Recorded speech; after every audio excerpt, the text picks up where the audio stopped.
अस्सलामुअलैकुम, welcome to my garden.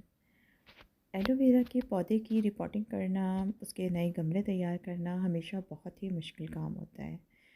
इस छोटे से गमले में मैंने एक एलोवेरा का पौधा लगाया था, जो कि अब जिसमें कि फ्लावरिंग भी हो रही है। जब ये इस गमले में पौधा लगाया था तो ये पौधा काफ़ी छोटा सा था।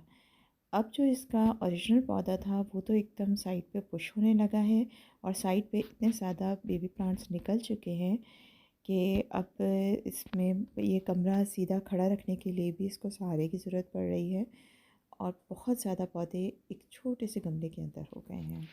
रिपोर्टिंग करना, नए गमले बनाना बहुत ज़रूरी भी हो गया है और बहुत ही ज़्यादा मुश्किल भी। तो एक आसान से तरीके से इस तरह के पौधों की रिपोर्टिंग करते हैं, जो कि बहुत आसान सा एक मेथड है। इसमें अब पहले तो हम इसमें से ये इसमें बहुत ज़्यादा बराबर के पौधों की जो झाड़ियाँ वगैरह गिर के गिरी हुई हैं, ये सफाई कर लेते हैं। इसके बाद ये जो पौधा है, जो बड़ा पौधा जो कि इसका मेन पौधा है, उसको अगर हम जड़ से निकालने की कोशिश करेंगे तो ये काफ़ी मुश्किल होगा, और इसके साथ सारे पप्स भी बाहर आ जाएंगे। तो इसको इसकी ये जो जॉइंट की जगह है, यहाँ से इस जगह से हमने इसकी कटिंग करनी है, और पूरी गांठ के साथ जॉइंट के साथ इसको बाहर निकालना है, और जड़ जो है उसको हमने अंदर छोड़ देना है। इस तरह से इसे हमने काटना है, क्योंकि इसको अब हम अगर नई जगह लगाएंगे तो बड़े आराम से ये लग जाएगा। हाँ, मौसम का ख़्याल भी रखना बहुत ज़रूरी है कि मौसम हमारा थोड़ा-सा सर्दियों का हो तो बहुत अच्छी तरह उग जाता है। गर्मियों में भी लग सकता है हर मौसम में, लेकिन सर्दियों के मौसम में इसकी ज़्यादा अच्छी दोबारा ग्रोथ हो जाती है, क्योंकि सर्दियों के मौसम में ये सेटल हो जाएगा और फिर गर्मियों के मौसम तक इसकी ग्रोथ शुरू हो जाएगी और इसकी जड़ें बिल्डअप हो चुकी होंगी। तो अब हमने जड़ इस भी गमले में छोड़ दी, और इसके बड़े पौधे को अलग कर दिया है, जो कि इसमें बहुत ज़्यादा अच्छा जेल भी भरा हुआ है, बहुत अच्छे लीव्स हैं, बड़ा हेल्दी प्लांट है। अब बाकी पौधे, एक और पौधा भी क्योंकि वो बड़ा है, उसको भी इसी तरीके से हम अलग कर लेंगे, और बाकी के पौधों को फिर हम जड़ों के साथ निकालने की कोशिश करेंगे। जिन पौधों के स्टेम ज़्यादा थिक हैं और रूट्स बहुत अंदर तक गई हुई हैं, तो उनके लिए बेहतर यह है कि उसको स्टेम से कटिंग करके सेपरेट कर दें, और फिर इसको दूसरी जगह पे रिपोर्ट कर दें। अब ये बड़ा ही अच्छा हेल्दी पौधा है। ये देखें, इसकी स्टेम भी बड़ी थिक है, तो बड़े आराम से इसके रूट्स बिल्डअप हो जाएंगे। महीना ये तकरीबन दिसंबर का है। इस महीने में रिपोर्टिंग करना एलोवेरा और बहुत से दूसरे पौधों की भी बहुत मुनासिब रहती है, क्योंकि इस पौधे के में और बाकी पौधों में भी अच्छी जड़ें बिल्डअप हो जाती हैं, और जब तक मार्च अप्रैल का महीना आता है जड़ें पैदा हो चुकी होती हैं, तो बड़ा अच्छा रहता है। उसके बाद फिर ग्रोथ का सीज़न शुरू होता है, तो ये पौधा फिर ग्रोथ में आ जाता है और फिर मल्टीप्लाई होना शुरू हो जाता है। अब ये दूसरा भी थोड़ा सा ये सख्त सा बड़ा सा पब है, इसको भी हम निकाल के अलग कर रहे हैं। ये भी एक पूरा पौधा तैयार हो गया है। इसको हमने जड़ के साथ नहीं निकाला, जबकि ये थोड़ा बड़ा है, इतना छोटा नहीं था, तो इसको भी हमने इस तरह से सेपरेट कर लिया है। ये भी नए पौधे में ट्रांसफ़र हो जाएगा। अब ये देखिए, ये साइड में हैं, ये थोड़े ऐसे हैं जिनकी जड़ें हैं, लेकिन हम इनको कोशिश करेंगे कि जड़ों के साथ निकालें। तो इसके लिए हम हमने नाइफ़ बिल्कुल नीचे तक अंदर तक पुश करके लगाई है। तो अब ये देखें, अब हम ये खींचा है तो पूरा काटने के बाद इसको ऊपर की तरफ उठाया तो ये पूरा जड़ के साथ निकल आया है। अब जो बाकी पप्स हैं उनको भी इसी तरीके से हमने जड़ के साथ ही निकालना है। छोटे पप्स को ज़रूरत नहीं है कि हम उसे बिल्कुल सेपरेट करें। ये देखें, बिल्कुल वो उनको जड़ों से निकालने लगते हैं तो क्योंकि उसका स्टेम ज़्यादा चौड़ा नहीं होता, उसकी वजह से होता ये है कि जब हम उसको यहाँ से कटिंग करते हैं तो वो अक्सर वो फिर पत्तों के साथ ही कटिंग हो जाती है।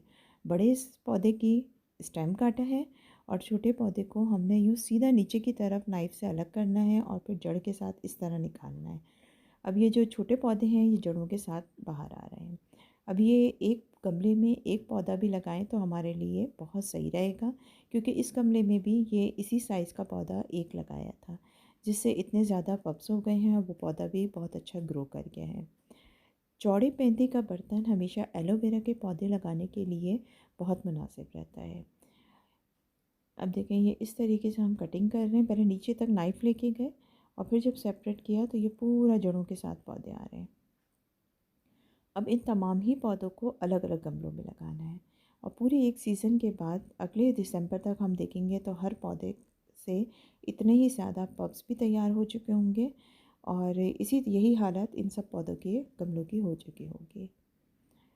अब देखें ये इसमें जड़ क्योंकि पूरी मेन इसी में रह गई है। अच्छा ख़ासा अंदर इसके अंदर तमाम पौधे जो हमने निकाले हैं, 2 पौधे तो ऊपर से काट के निकाले हैं, तो हमने क्योंकि जड़ छोड़ दी है तो बहुत जल्दी इस गमले में भी ग्रोथ शुरू हो जाएगी।